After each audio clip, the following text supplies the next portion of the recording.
O mar estava calmo naquela noite de 27 de março de 1938. Nenhum vento, nenhuma tempestade, nenhum presságio. Apenas um homem de olhar distante, parado no convés de um navio entre Palermo e Nápoles. O casaco movendo-se suavemente com a brisa. Chamava-se Ettore Majorana e seria lembrado como o gênio que desapareceu depois de decifrar o impossível. Quando o navio chegou ao porto, sua cabine estava vazia. Sem bagagem, sem bilhete de retorno, sem testemunhas. Um desaparecimento perfeito. Mas Majorana não era um homem comum. Era o físico que Enrico Fermi descreveu como um dos maiores cérebros da humanidade. Fermi não era qualquer um. Era o homem que mais tarde dividiria o átomo e criaria o primeiro reator nuclear do mundo. Um cientista lendário, vencedor do Prêmio Nobel, cuja inteligência moldou a era moderna. E ainda assim, diante de Majorana, ele se sentia pequeno. Fermi dizia: existem muitos gênios, mas então existe Majorana.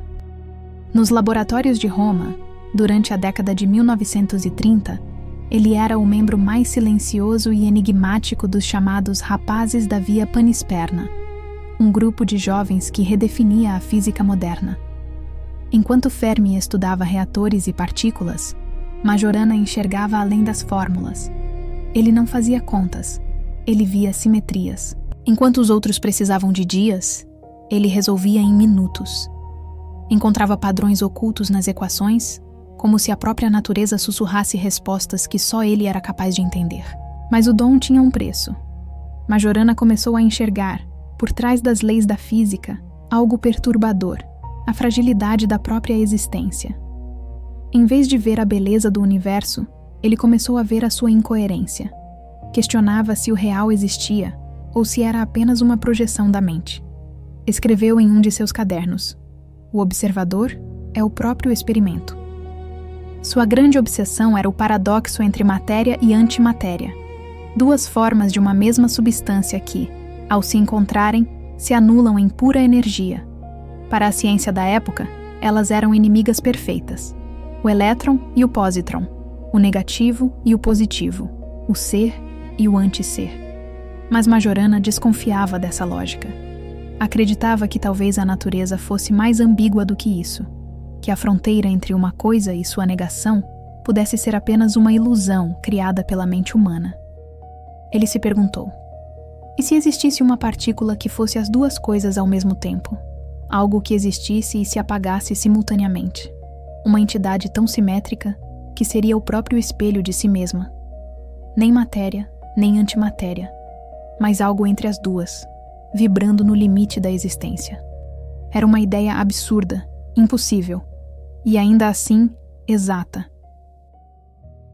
Em 1937, publicou um artigo curto, elegante e indecifrável, descrevendo uma partícula que seria o próprio reflexo de si mesma. Uma entidade que não se opõe, mas se espelha. O mundo só entenderia 70 anos depois. Ele havia previsto o férmion de Majorana, uma das descobertas mais intrigantes da física moderna. Mas o próprio Majorana parecia ter se tornado o que estudava, uma entidade paradoxal, presa entre o ser e o nada.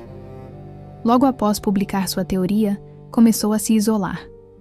Parou de sair, de comer, de dar aulas, recusava convites, escrevia páginas e páginas de anotações incompreensíveis, misturando fórmulas, frases filosóficas e desenhos enigmáticos. Ele dizia que a ciência toca o divino, mas o divino não devolve o olhar. Sua mente, antes brilhante e metódica, parecia flutuar entre a genialidade e a rendição. Em março de 1938, ele escreveu 2 cartas. Uma para a família, pedindo perdão. Outra para seu colega Antônio Carrelli, afirmando: não pense que sou um personagem de Ibsen. Não pretendo tirar minha própria vida, mas o mar me chamou. Horas depois, embarcou para Nápoles. Foi visto pela última vez no convés, olhando fixamente o horizonte. Quando o navio chegou, ele havia desaparecido. O quarto estava intacto, a janela aberta, o mar silencioso. Nenhum corpo foi encontrado, nenhuma prova, nenhuma resposta. Ettore Majorana simplesmente se dissolveu, como uma partícula que colapsa ao ser observada. As teorias sobre seu destino são muitas. Alguns acreditam que ele se matou, tomado por uma visão insuportável do universo. Outros dizem que fugiu para a Argentina, como tantos intelectuais da época. Há quem afirme que ele entrou para um mosteiro, buscando redenção no anonimato. Mas há também uma hipótese menos humana, que Majorana compreendeu algo que o fez transcender a própria condição. Algo tão profundo que tornaria inútil permanecer aqui.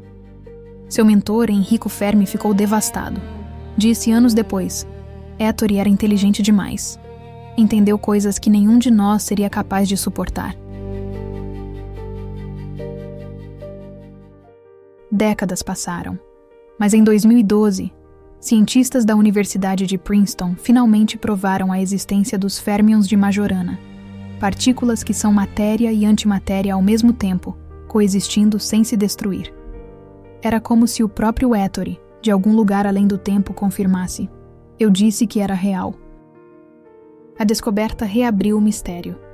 Se Majorana tinha razão sobre essas entidades paradoxais, o que mais ele poderia ter descoberto? Ele previu, sem saber, os fundamentos da computação quântica, onde a informação existe em dois estados simultâneos: 1 e 0, ser e não ser. Talvez ele tenha percebido que o universo inteiro é feito dessa dualidade e que a própria consciência segue a mesma lógica. Talvez tenha compreendido que a realidade não é feita de coisas, mas de informação, e que nós somos apenas fragmentos de um código infinito. Alguns físicos modernos o chamam de o primeiro visionário do realismo quântico.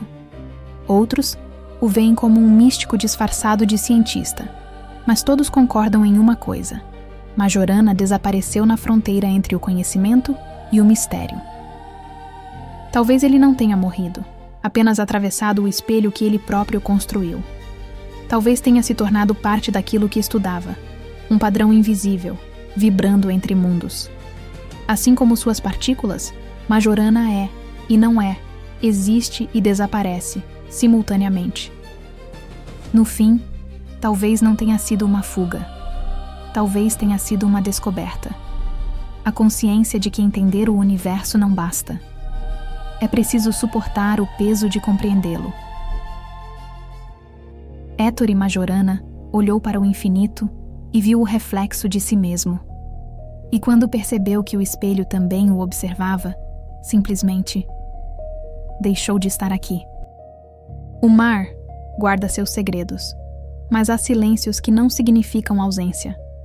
Significam eternidade. E o silêncio de Ettore Majorana ainda ecoa, como um lembrete de que há verdades que não podem ser ditas, apenas vividas ou desaparecidas.